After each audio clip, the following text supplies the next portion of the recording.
My golden child brother and his fiancée demanded my trust fund for their wedding. When my parents took their side, I exposed a dark family scheme. I still remember the way the salty air felt on my skin the evening Lucas announced his engagement. My name is Alex, and I'm 27 years old, the eldest son in my family. We live in Seabright, a small coastal town that feels stuck in the past. Weathered wooden buildings, the scent of fried fish and salt, and a harbor that's seen more storms than sunshine. My parents, Peter and Margaret, run the Seabright Fry, a small fish and chips shop that's become a local landmark. I grew up behind the counter, dropping baskets of cod into bubbling oil, memorizing regulars' orders before I was even tall enough to see over the fryer. Responsibility was never a question. It was just the way things were. Lucas, my younger brother by 2 years, was always the one who could do no wrong. My parents' golden child. Where I was careful, he was reckless, charming the town and breaking hearts like it was nothing. Lucas never had to work the register after school or scrape grease from the fryer. He was always just special. 5 years ago, my grandfather passed away. He left me a trust fund with strict rules. I couldn't touch a cent until I turned 30, and it had to be used for a home or education. I've spent every year since then imagining the tour guide business I want to start, showcasing Seabright's history and secret beaches to visitors. I've been patient, waiting for the day I can finally bring that dream to life. But Lucas never had patience, and lately, he's been even more restless. His fiancée, Bella, seems to radiate effortless charm. She's the kind of woman who turns every family dinner into a performance, laughing just a little too loud at Lucas's jokes and always finding a way to make herself the center of the conversation. At Lucas's engagement dinner last week, I found myself on the edge of things as usual, watching them twirl around each other in the glow of everyone's approval. My parents beamed like they were seeing their dreams come true. And maybe they were. Bella caught my eye across the table at one point, her smile quick and knowing. "We're so lucky," she said, tilting her head just so. "Everyone's been so generous. Family is everything, isn't it?" I nodded and kept my mouth shut, but her words felt like a hint of something I couldn't quite put my finger on. Later, as the evening wound down and the laughter grew softer, I thought about the trust fund, about how I've been holding on to this idea of what it could become for me, and I couldn't help but wonder if Lucas, or Bella, saw it as something else entirely. It was a perfect Saturday, the kind of spring day that makes the ocean sparkle like glass. My parents had invited everyone over for a cookout in the backyard, and I tried to lose myself in the smell of grilled fish and the salty breeze drifting off the harbor. Bella looked right at home among the crowd, her laughter weaving through the air like music. She moved easily from group to group, always with a kind word, a bright smile. But it felt like she was always watching me out of the corner of her eye. "Alex," she called out, her voice ringing clear as she waved me over. "Come sit with us." I joined them at the picnic table, folding my arms tight across my chest as I sat down beside her. She leaned in close, like she was sharing a secret. "I was just telling Lucas how amazing it would be to own a home here in Seabright. Can you imagine it? A little cottage by the water. It'd be the perfect start to our lives together." Lucas nodded, his grin too bright. "Bella's been dreaming about it nonstop. But you know how hard it is to save up enough for a down payment these days." I offered a polite smile, unsure where this was going. "Yeah, I guess it's tough," I said, "but you'll figure it out." Bella's smile didn't waver, but her eyes sharpened just a bit. "Oh, I'm sure we will. Actually," she continued, her tone light as if she were just musing aloud. "It's funny, isn't it, how some people already have a little nest egg, just waiting to be used." I felt my jaw tighten, but I didn't let it show. "I don't know what you're talking about," I said carefully. Lucas shifted uncomfortably beside her, avoiding my gaze. "She means your trust fund, Alex," he said with a little laugh that didn't reach his eyes. "We were just saying how amazing it would be if you could help us out with the down payment. Like a wedding present, you know?" The words felt like a slap. For a second, I thought I'd misheard. My trust fund, the money I'd been saving for years, waiting for my own dreams? I tried to laugh it off, shaking my head. "Come on, you guys. That's not what it's for. Grandpa left it to me for a home or school, but only after I turned 30. It's not even available yet." Bella's smile never faltered. "Oh, of course. We know it's not available yet," she said sweetly. "But wouldn't it be wonderful if, when it is, you could help us out? It would mean so much. Family is everything, right?" I glanced around, hoping my parents might have heard this and would step in. But they were busy tending the grill, laughing with neighbors. I was on my own. I tried to change the subject, but Bella kept circling back to it like a shark sensing blood. Later, as the sun sank and the first stars blinked above us, she found me alone by the fence. "It's just a bit of money, Alex," she said softly, her smile bright but her eyes hard. "Think of it as family loyalty. You'd be showing Lucas how much you care." I looked at her then, really looked at her. There was no hint of hesitation in her voice, no sign that she thought this was unreasonable. Just certainty, the same certainty that had always made Lucas the golden child. "No matter what, I'll think about it." I lied, even though my gut screamed no. I walked away, my hands jammed in my pockets, feeling more alone in my own backyard than I'd ever felt before. A few weeks passed, and the seed Bella planted at that cookout kept growing. At first, I tried to tell myself it was just a passing comment, a thoughtless thing said in the heat of the moment. But I was wrong. It turned out to be the start of something much bigger. It began small, with Bella dropping little hints whenever we saw each other. Like the night we all gathered at my parents' house for fish and chips. She was talking about their wedding plans, her voice light and happy, but then she looked right at me and said, "It would be so much easier if we had a little help with the down payment. You know, Alex, family always helps family." I laughed it off, trying to keep things light. "I'm sure you'll figure it out," I said, but her eyes stayed locked on mine, and I could see the expectation there, clear as day. Lucas started picking up the hints too. He dropped them casually, like we were just shooting the breeze. "Man, it'd be great if we could move out of this tiny apartment before the wedding," he said one night, leaning back in his chair like he was just making conversation. "Bella thinks a little house would be perfect, but, you know, it's hard to get there without help." I didn't know what to say to that. I'd spent years dreaming of using that trust fund to build something of my own, something that finally felt like mine.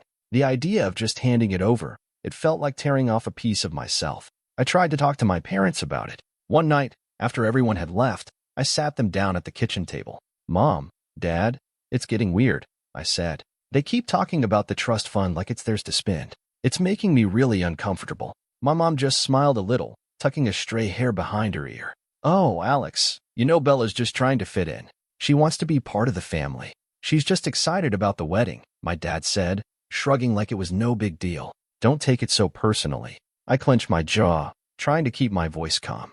"It's not about the wedding. It's about them asking for money that's not even theirs." Mom reached over and patted my hand. "You're always so serious, Alex. Just let it go. Don't make waves." I wanted to scream, but I didn't. I just nodded, even though I felt like I was the only one seeing how messed up this was. From then on, it felt like every family gathering was a performance. Bella would laugh a little too loud, slip in a comment about how nice it'd be to have a real home for her and Lucas. Lucas would back her up, his voice soft and reasonable, saying things like, "It's about family, man. You know how much this would mean to us." And every time, I'd feel like I was going crazy, like I was the only one hearing what they were really saying. At the next cookout, Bella even pulled me aside while everyone else was watching the game. "Alex," she said, her voice low and urgent, "you're not being very supportive. This is about family. You're the only one standing in the way of our future." I swallowed hard, my hands sweating. "I'm not trying to stand in the way, but it's not for you, Bella. It's for me." She smiled, that same too sweet smile she always wore when she wanted something. "It's just money, Alex. Money isn't family. Family is about helping each other." I walked away from her that day, but I couldn't walk away from the feeling that they were all in on it. Lucas, Bella, even my parents, in their quiet way of not taking sides. And every time I saw them, I felt like I was the only one who hadn't gotten the script. In bed at night, I'd lie awake staring at the ceiling, hearing their voices in my head. Maybe I was overreacting. Maybe I was the one being unreasonable. But deep down, I knew.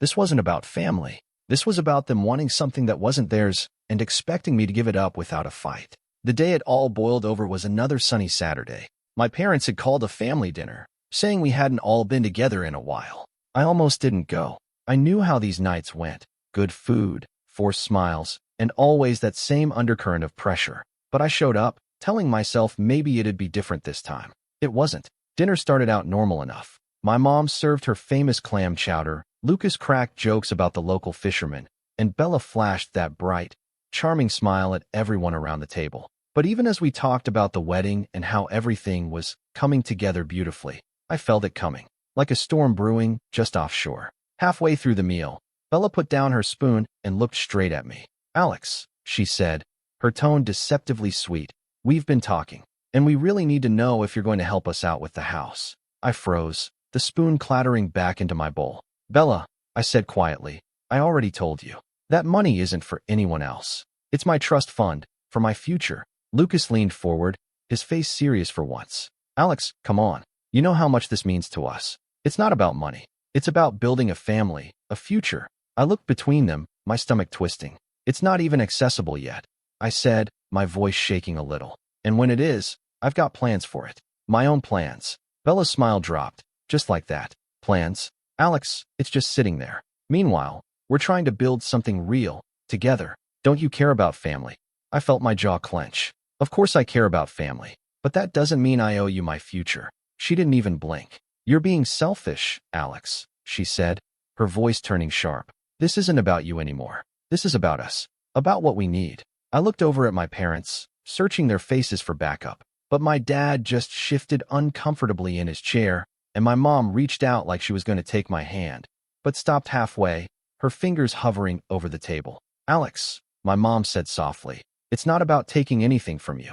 It's about helping your brother start his life. Isn't that what family does? Something in me snapped. No, I said firmly, my voice louder than I meant it to be. Family doesn't mean giving up everything you've worked for. It doesn't mean bending over backwards just because someone else wants something. Lucas's face darkened. You're the only one standing in the way, Alex. You realize that, right? Everyone else is on board. I looked around the table. My parents, Lucas, Bella. They all looked at me like I was the villain in the story they'd written. The bad guy who wouldn't just say yes. And that's when my dad cleared his throat and spoke. We're not trying to pressure you, he said carefully. But maybe we could find a compromise. A way for you to help without giving up everything. My heart pounded in my chest. A compromise? I said, almost laughing. Like what? Taking just a piece of it? That's not how this works. It's not yours to ask for. The room fell silent. Even Bella looked a little stunned by the finality in my voice. But it didn't last. She straightened her shoulders, her eyes narrowing just slightly.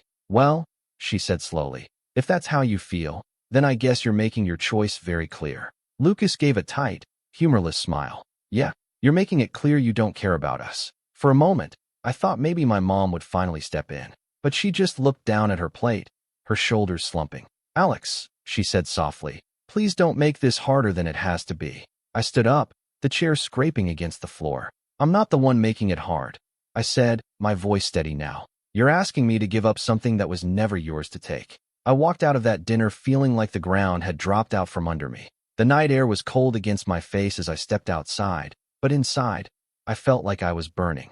I realized then that this wasn't just a family dinner. This was an ultimatum, and I was the only one left on my side. It was a Tuesday night when it all came to a head. My parents had invited me over for another family dinner, the third one in as many weeks. I almost didn't go, but something in me knew this was it. The final push. When I walked in, the smell of fried fish hit me like it always did, that comforting scent of home. But tonight, it felt like a trap. Bella and Lucas were already there, sitting at the table like they owned the place. My mom was fussing over the sides, and my dad sat at the head of the table, his expression tense. We all sat down, and for a moment, it was just small talk. The wedding, the shop, the weather. But then Bella leaned forward, her voice soft and sugary. Alex, she said, like she was talking to a child, I know you're still thinking about it, but Lucas and I really need to know if you're going to help us with the down payment. I swallowed hard. I told you before, I said, my voice calm but firm. That money isn't yours to ask for. It's not even accessible yet. Lucas leaned back in his chair, his arms crossed. Alex, we're not asking for all of it, he said, trying to sound reasonable. Just enough to get started. You'd be setting us up for life. You'd be part of something bigger. I looked at him, then at Bella. I am part of something bigger, I said quietly. My own future. My own dreams. Bella's smile vanished. You're being selfish, she said sharply. This is about family. You're supposed to care about us. My dad cleared his throat. Alex, we've talked about this, he said, his voice heavy. You've always been the responsible one. You've always looked out for your brother. Can't you see this is just another way to do that? I felt like I was sinking. It's not the same, I said, my voice shaking a little. This isn't about helping someone through a tough spot. This is about giving up what's mine, what Grandpa left me. And I won't do it. Lucas slammed his hand down on the table, the plates rattling. You're unbelievable, Alex, he said, his voice rising. All these years, you've acted like you're so much better than the rest of us. Like you're the only one who matters. That's not what this is, I said, my voice tight. This is about me not giving up something that was never yours to take. My mom's eyes were pleading. Alex, please. We're just trying to keep the family together. Can't you see how much this would mean to everyone? I looked around the table at my parents, at Lucas and Bella.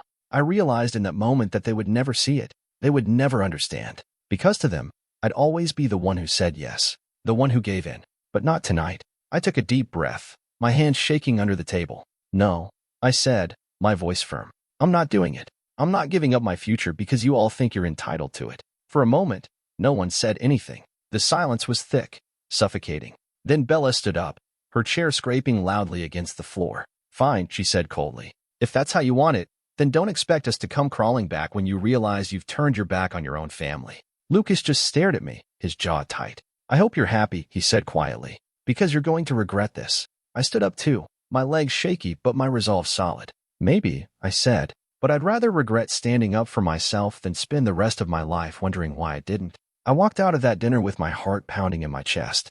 I knew I'd just cut myself off from their good graces. I knew they'd call me selfish, a traitor, the black sheep. But as I stepped into the cool night air and felt the salt wind on my face, I also felt something else. Relief. For the first time, I'd drawn a line in the sand. And even though I knew it wouldn't be easy, I also knew one thing for sure. I wasn't backing down. The fallout was immediate. Word got around fast, like it always did in Seabright. My phone lit up with missed calls and text messages from family members I hadn't heard from in months, cousins, aunts, uncles. Some of the messages were polite, trying to sound concerned. Others weren't, even trying to hide their disgust. Alex, I can't believe you're doing this to your own brother. Alex, you're being so selfish. Bella's heartbroken. Alex, you're tearing this family apart. I read each one, my jaw clenched, my chest tight. Part of me wanted to defend myself, to explain everything. But another part of me, the part that had finally stood up at that dinner, knew there was no point. They'd already made up their minds. Bella didn't waste any time, either. She turned it into a campaign.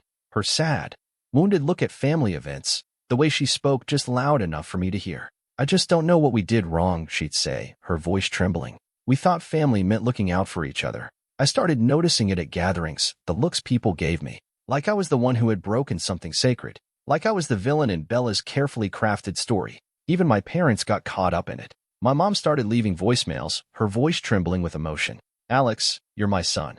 I love you. But what you're doing, it's not right. Can't you see how much pain you're causing? I stopped answering. I stopped explaining. I stopped trying. Instead, I started documenting everything. Every text, every voicemail, every offhand comment. I started saving it all, not because I wanted to use it against them, but because I needed to remind myself I wasn't imagining things. I confided in my best friend, Matt, one night over beers at the harbor. I feel like I'm going crazy, I said, my fingers drumming on the table, like I'm the only one who sees how wrong this is. Matt shook his head. You're not crazy, man, he said firmly. They're gaslighting you, making you feel like you're the problem when you're not. You're just the first one who's ever said no. He was right, but it didn't make it easier. The nights got long. I lay in bed, staring at the ceiling, hearing their voices in my head. The guilt tried to claw its way in, telling me I was a bad son, a bad brother, that maybe I should just give in, just to keep the peace. But every time, I thought of the dream I'd been holding on to for so long, the tour guide business, the future I wanted, and I knew I couldn't let them take that away from me, not for anyone. One night, Matt convinced me to talk to a lawyer, just to make sure there was no way they could touch the trust fund. Better safe than sorry, he said. So I did. I sat across from a woman in a gray suit, her voice calm and measured as she flipped through the documents. They can't touch it, she said simply. It's airtight. But if they keep pushing, you might want to consider a cease and desist. It felt surreal, talking about legal action against my own family. But I also felt a strange sense of calm, like I was finally doing something to protect myself. The next family gathering was the 4th of July barbecue. I showed up late, hoping to avoid the worst of it, but Bella made sure to find me. She cornered me by the grill, her smile tight, her voice dripping with sweetness. Alex, she said, laying a hand on my arm, I just want you to know we still love you. We just don't understand why you're being so difficult. I looked at her, her perfect smile, her perfect hair, and I saw it clearly for the first time, the manipulation, the way she twisted everything to make herself the victim. It's not about love, I said quietly. It's about control, and I'm done with that. I walked away, leaving her standing there, her smile flickering for just a moment. That night, I sat on my porch, the smell of fireworks drifting in from the harbor. My phone buzzed with more messages, more guilt trips, but I didn't answer. Instead, I opened a new notebook and started writing down everything I wanted for my future. My business, my freedom, my peace. Because for the first time in a long time, I wasn't living for them. I was living for me. And even though I knew the battle wasn't over, I also knew this. I wasn't backing down. Not anymore. It all reached a tipping point when Bella crossed the line. I was at work, halfway through planning a new tour route for the business I was so sure I'd finally launch once I turned 30. My phone buzzed. A text from a coworker I barely knew outside of quick hellos. Hey, Alex, just a heads up. Bella was asking around about your finances today. Seemed weird. I blinked at the screen, my stomach dropping. Before I could reply, another text came in, this time from a neighbor I'd only waved to from across the street. Dude, Bella was over here asking if I knew anything about your trust fund. Like, your plans for it. Super pushy. I felt like I'd been punched in the gut. It was one thing for her to hint and push in front of family, but now she was going to other people, digging into my life like she had some right? That night, I couldn't sleep. I lay in bed staring at the ceiling, that slow burn of anger in my chest turning into a wildfire. I kept hearing her voice in my head. It's just a bit of money, Alex. Family loyalty. The next morning, I called my lawyer. She answered on the second ring, calm and businesslike. I need to take the next step, I said, my voice low and steady. She's harassing me, trying to dig into my private finances. She didn't even hesitate. I recommend a cease and desist letter. It's the most formal way to make her understand you won't tolerate this. I can have it drafted and sent out by the end of the day. My hand was trembling a little as I gripped the phone. Do it, I said. Send it. I'm done. I thought I'd feel relief. Instead, my stomach churned all day. I knew what sending that letter meant. It was a line in the sand, one they wouldn't be able to pretend wasn't there. Sure enough, it didn't take long. That evening, as I was making dinner in my tiny kitchen, Lucas called. He sounded like he was barely holding it together, his voice tight with anger. What the hell, Alex? He snapped. A cease and desist? Really? You think this is how family works? You bring in outsiders and lawyers? You're going too far. I took a breath, trying to stay calm. Lucas, she went too far first. I've been patient. I've tried to brush it off, but she's been harassing people. That's not okay. It's family. He shot back. Family doesn't drag each other into court. I felt a sudden, unexpected calm wash over me. Lucas, I said quietly, family doesn't try to take what isn't theirs. Family doesn't lie and manipulate. I didn't start this. I'm just trying to protect what's mine. There was silence on the line, heavy and cold. When Lucas spoke again, his voice was a low growl. You're tearing this family apart, Alex. I hope you're proud of yourself. He hung up before I could reply. I stood there in the kitchen for a long time, my phone still clutched in my hand, the weight of everything crashing down on me. But underneath the hurt, there was also something else, a flicker of relief, a tiny ember of peace. Because for the first time in my life, I wasn't giving in. I wasn't swallowing the guilt.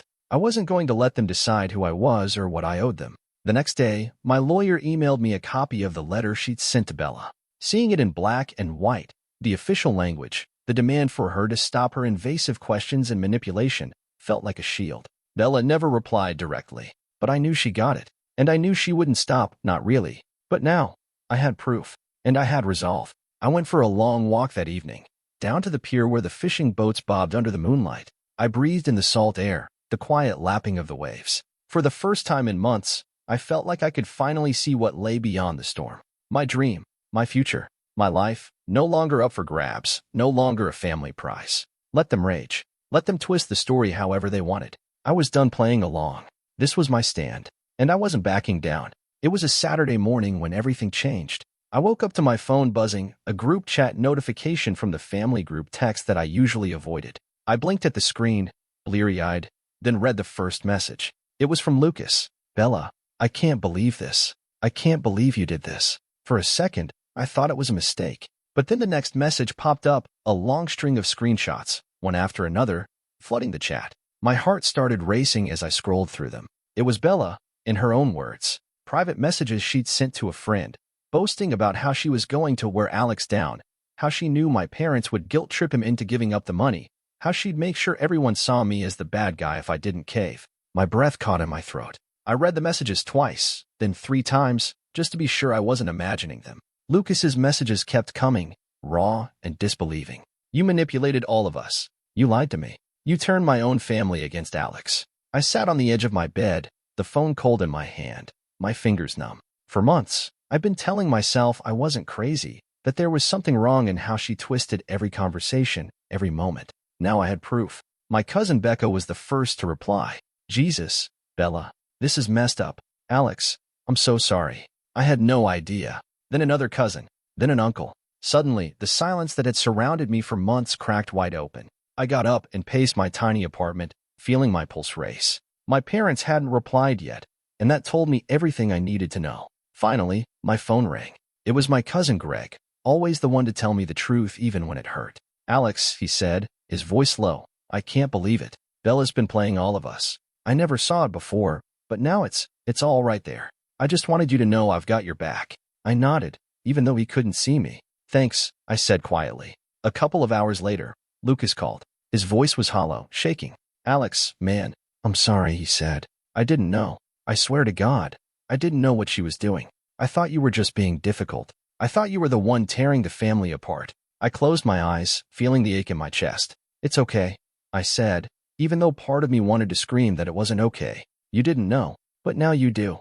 I don't know what to do," he said, his voice cracking. "She's been lying to me for months. About everything. I don't even know if any of it was real." I didn't know what to tell him, so I just said the only thing I could. "Figure out what's real for you, Lucas, and do what you need to do." He didn't say anything for a long time. Then he whispered, "I'm so sorry, Alex," and hung up. I didn't hear from my parents until the next day. My mom called me, her voice shaky. The first time in weeks she'd sounded like herself. "Alex," she said, I didn't know. I wanted to believe Bella was just trying to help. I didn't see how far she'd gone. I'm so sorry. It wasn't enough to erase everything, but it was something. A start." I walked down to the harbor that night, the air cool and crisp, the town lights twinkling like stars reflected on the water. I thought about the trust fund, about my dreams, about how close I'd come to losing them. For the first time in months, I felt like I could breathe. The truth was out. The story was finally mine again. Let them think what they wanted about me. Let them whisper. I knew who I was now, and I wasn't going to let anyone, not even family, take that away. With the truth out in the open, everything changed. I won't lie and say it all got better overnight. It didn't. But at least the weight was gone. The constant, sick feeling in my gut every time Bella smiled that too sweet smile. The dread of walking into another family gathering, wondering what she'd say next, how she'd twist things. It was over. Bella moved out of Lucas's apartment a week after the messages leaked. I heard it from Matt, who saw her loading up her car and driving away without saying a word to anyone. Lucas didn't talk about it much, but he started going to therapy. I think he needed to face how easily he let himself believe her stories, how he'd been blind to the way she used all of us. My parents called me a few days later and asked if we could meet for dinner. I hesitated. Part of me wanted to say no, to keep my distance, but I knew this was a chance to start fresh. So I agreed. We met at the Seabright Fry, the place that had always been ours. My mom hugged me when I walked in, and for the first time in months, it felt real. My dad didn't say much at first, just kept glancing at me like he was trying to find the right words. "Alex," he finally said, his voice low, "we were wrong. About all of it. We're sorry for not seeing how unfair it was, how much we were asking of you." I nodded slowly. It didn't erase the hurt, but it mattered. "I know," I said quietly. "I just needed you to see that this wasn't about being selfish. It was about protecting what's mine, what Grandpa wanted for me." My mom wiped at her eyes. "We understand that now," she said, "and we're proud of you, truly, for standing up for yourself." We didn't talk about Bella after that. It felt like saying her name would only bring the poison back. Instead, we talked about the tour guide business I still dreamed of starting, the idea of taking visitors out to the hidden beaches, sharing the stories that made Seabright what it was. My dad offered to help me figure out some of the paperwork when the trust fund finally unlocked. My mom said she'd help me spread the word once I was ready to launch. Lucas didn't come to that dinner, but he called me later. "I'm trying to get my head right," he said. "I don't blame you for not wanting to see me right now. I'm sorry, Alex. I should have seen it sooner." "I know you should have," I said honestly, "but you're my brother, and I want you to figure this out for yourself. I want us to have something real again, not build on lies and guilt." He was quiet for a second. Then he said, "I'm working on it. I promise." After that, I stopped feeling like I needed to prove myself to anyone. The family still had its cracks. They always would. But for the first time, I felt like I was standing on solid ground. Like I was done being the guy who always said yes just to keep the peace. Some nights, I still thought about everything that happened. The dinners, the accusations, the way they all turned on me because I wouldn't just hand over my future. But then I'd look out at the water, the waves catching the moonlight, and I'd remember what I was fighting for. My freedom, my dreams, my own piece of this little town by the sea. I started sketching out my tour plans again, mapping out the routes, making lists of everything I'd need. I could almost see it. The boat, The laughter of tourists as I told them about shipwrecks and local legends. My life on my own terms. I don't know what's next for the rest of my family, but I know what's next for me, and that's enough. Because for the first time, I'm not living in anyone's shadow. I'm not the responsible son who's just supposed to give and give until there's nothing left. I'm Alex, and I'm done living for anyone but myself.